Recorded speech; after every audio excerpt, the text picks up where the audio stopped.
Good morning. This is the Lew Rockwell Show, and what an honor it is to have as our guest Dr. Ron Paul. What do we say about Dr. Paul? Because I could take up the entire podcast just describing his qualifications and his achievements and not even begin to go over them. I'll just simply say he's the great leader for liberty and for free markets, Austrian economics, who has influenced millions of people all over the world, young people especially.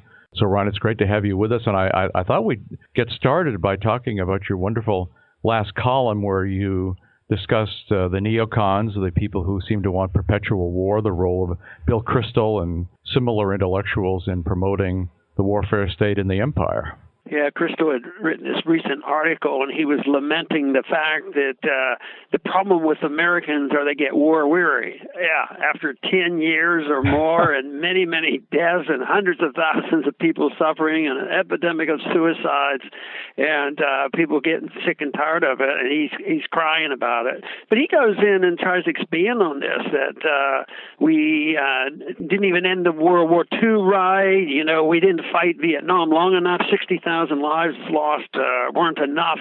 So he goes on and on. But hopefully he'll lose credibility. Unfortunately, the neocons have a lot to say about the war propaganda that gets out and converts the people into a pro-war stance.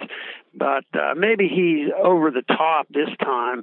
But I'm not holding my breath because so often the American people start off being quite opposed to a war. I mean, just look at the Iraqi war. You know, 60-70% of the people were opposed to it, and then the war propagandists, the neocons, came in and changed that. Even before World War II, most Americans were opposed for us to getting involved until things were orchestrated in a certain way that the people more or less had to join in. But no, I think the neocons should lose credibility, which means that he doesn't want us to ever leave Iraq, ever leave Afghanistan. He wants us to continue to build up in Syria, and he's the kind of guy that's anxious for us to march on to Iran. And it's scary. I wish the people would wake up, but I'm sort of subtly optimistic that this will have to end in a sad sort of way, in one sense, in that this country will be bankrupt. It will have to quit, more or less how the Soviets had to give up their empire. So maybe some good can come out of a bit of a financial crisis that will come. And we have to admit that this financial crisis has been perpetuated and accentuated by the fact that we spend all this money on the military and on all these useless wars. You know, it's interesting, the Kristols of earlier times, of course, used to complain about war weariness too, but it began much earlier before the Federal Reserve because people were simply being taxed. So they got sick and tired of the high taxes for wars as well as all the other reasons that, of course, they should have been against the wars.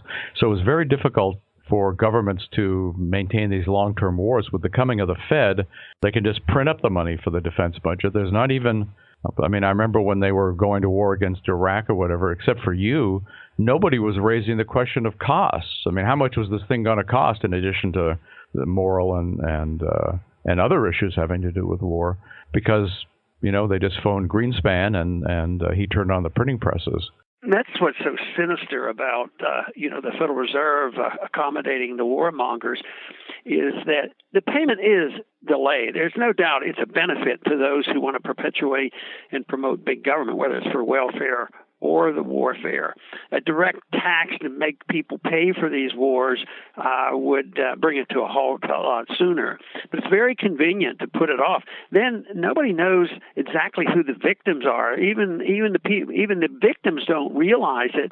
That their cost of living is going up, and then they're convinced. Oh, it's those rich people. It's the oil people. They're gouging us. Everybody's gouging us with high prices. It's never the government's fault, nor is it the fault of the mentality that supports these endless wars and endless spending and the printing of money. So they're interconnected. And you know me well enough to know that when I first started, I talked a lot more about economics motivated me, during the 70s and the Bretton Woods and that sort of thing. But as years went on, I became more and more convinced of the interrelationship with financing these wars, how it's related to the financial system, not only because of taxes and every penny you spend on militarism comes out of the people's hide here at home and hurts the economy. At the same time, the ability to do this and hide the cost, I think, is what's been so detrimental to this country. But it's all interconnected, and that's why I think the philosophy of liberty and the things that we have talked about brings us all together. Whether it's personal liberty on how people should run their lives or allowing other countries to solve their own problems, it all comes together once an individual understands what the concept of personal liberty is all about. And Ron, don't you think, or at least it's certainly my impression, that the young people that you've attracted to these ideas don't like the wars? I mean, they don't like the Fed, and they don't like other things too. They don't like the wars, and maybe they're realizing, as you're explaining it to them, that in addition to everything else wrong, they're being ripped off. I think that is the case. But, at times I get praised for doing such and such with young people and all. But one thing that I hope I've contributed to, and that is get conservatives and limited government people, libertarians, and people who like the military and supporters of America in general, have been taught that we should not feel guilty about not being pro-war. And I think this is what the propagandists achieve. How many times have they accused me of being un-American and unpatriotic, and I don't support the troops and this sort of thing. But there's no reason in the world why we can't feel good about taking this position, and the young people seem to be very receptive to that. Their instincts, like the instincts I think of most people initially, is against the war. And then they're told, well, if you're not for the war, you're not a good person. And I think if they hear the truth, then they might feel more comfortable. It's sort of like when I discovered Austrian economics, when I naturally thought free markets were good, I kept hearing the story, well, no, that's not good. You got to have a fair society. You have to have a little redistribution, all that. So I was delighted when I came across Mises and Hayek and Rothbard, because they were able to explain this to me, that there's nothing to feel guilty about if you believe in freedom. And they say, oh, no, you're just a selfish person and you just want to, you don't care about other people, this sort of thing. But I finally came around to the point where if you do have an instinct to care about other people, you ought to care about freedom, because that will help the maximum number of people and the best chance for us to achieve peace and prosperity. Ron, do you think that the whole drone warfare business, with I guess their Obama's and the Pentagon's plans to have eventually thousands of drone bases all around the world, is this a way that they're attempting to counter the fact that Americans don't like all the American casualties? Unfortunately, they tend to care nothing about the foreign casualties, but they don't like the American casualties. And this is a way to, some guy in a basement in Virginia is sending in the drone in Pakistan. He's not going to get hurt. I think what they're trying to have is a neat little system that promotes the empire without getting their hands dirty. But it's not going to work, because we're in a different system. We're not fighting World War II. We're in a fourth generational warfare time where wars are fought differently, and they're fought differently because it's not going to be against government. So what could more incite a people to rebel against certain individuals than being hit with a drone by somebody who, in many ways, in their eyes, they don't even have the guts to look at us in the face and tell us, they do it in secret from thousands of miles away, and when individuals are killed, when there's this collateral killings and families are killed. How many tens of thousands, if not millions of people are affected like that? The torture goes on. The pictures have been there. And this just, builds up the enemy. So the sterile wars with the drones will not solve the problems of the neocons who want this world occupation. In many ways, it's just going to bury the issue in the sense that it's going to be more terrorism and more attacks than this way, but the world will certainly be less peaceful. And I also predict that although these individuals who run the drones, they will not be they will not be able to avoid some of the backlash on them. Like we have now suicide epidemic because of people going over and doing wars that they realized they were killing kids and doing a lot of other things they shouldn't be doing. Well, I think the operators of the drones will suffer in a similar way. I don't know if there's any statistics to bear that out yet, but I think eventually, if they're a human being and they know, I did shoot that missile and it killed 10 extra people, it can't help but eventually bother these people, and they bury these thoughts into their mind. They're told it's okay. They've been conditioned that war is wonderful and good, but deep down inside, there's a conflict, and I think that's why people are struggling and they're suicidal. Ron, in support of your position, there was a recent item that the Drone Command, or whatever it's called within the Pentagon, was assigning chaplains specifically to counsel the drone killers and, of course, to convince them that everything they were doing was perfectly okay. So obviously they are having, as you say, if they have consciences, if they're human beings, they can't feel good about this unless you're, of course, a serial killer and a monster. They say about 5%, and I don't know if it's true or not. They say about 5% of the people who go into the military are psychopathic, to begin with, because they just like guns and shooting and it's excitement and all this. Most people go in for different reasons, but if they withstand, if they are exposed to battle and these kind of conditions of killing, after a while, some theorize that they all become, in a way, psychopathic, or it's very difficult to handle their emotions.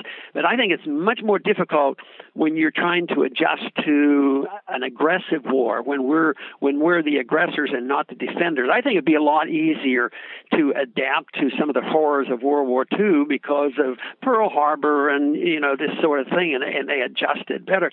But I think people are starting to realize that we don't have a noble cause over there. It's just not noble to send our young people 6,000 miles away.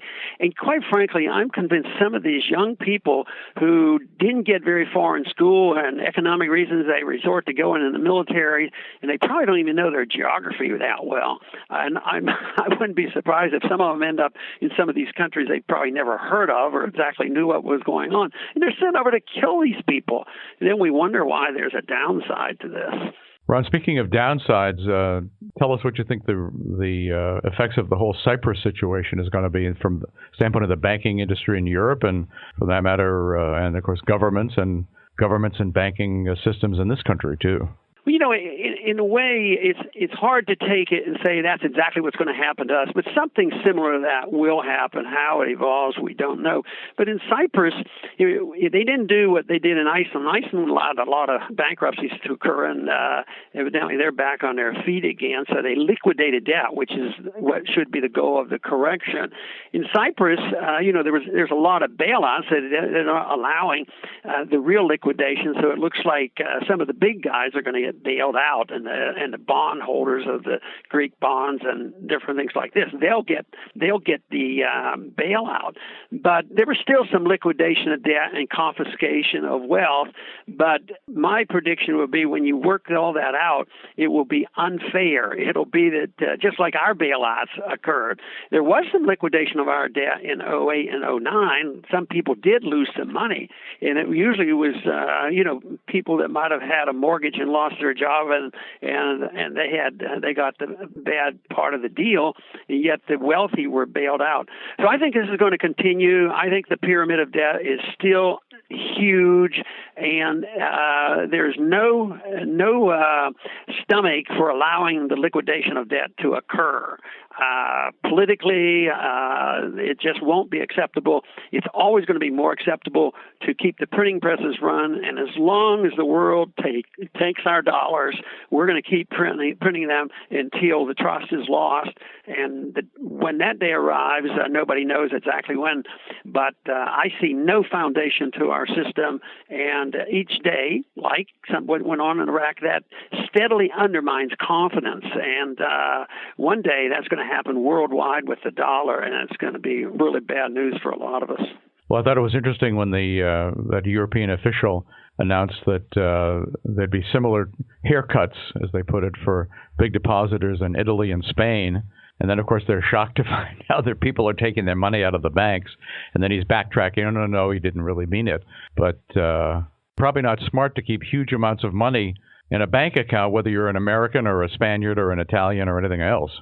Yeah, but weren't there some reports also in Cyprus that a few of the big depositors were tipped off, a little bit early, and they got their money out? That always seems to happen. But it's a very, very fragile system, and anybody who understands Austrian economics understands that permanent prosperity cannot be achieved by inflating a currency and pyramiding debt. And once it happens and it quits functioning and producing anything, then you have to clear the market of that, and you have to get rid of this bad debt so you can start building again. And that has not been permitted. I guess the last time that truly has happened on any significant downturn was probably in 1921 here in this country, where we allowed the liquidation to occur, and it wasn't a prolonged depression. It's only been since the Keynesian type mentality has taken over that has prolonged these depressions and recessions, and just as long as it's been going on in Japan, and they still right now believe, well, if we just print more money, it's going to happen. But if that were the case, we wouldn't have to really work for a living. We could just print dollars and export dollars. So right now, that's our best export. Well, Ron Paul, thanks so much for coming on the show today and sharing your wisdom, and great to hear from you. Great to talk to you, Lew. Bye-bye. Thanks. Well, thanks so much for listening to the Lew Rockwell Show today. Take a look at all the podcasts. There have been hundreds of them. There's a link on the upper right-hand corner of the LRC front page. Thank you.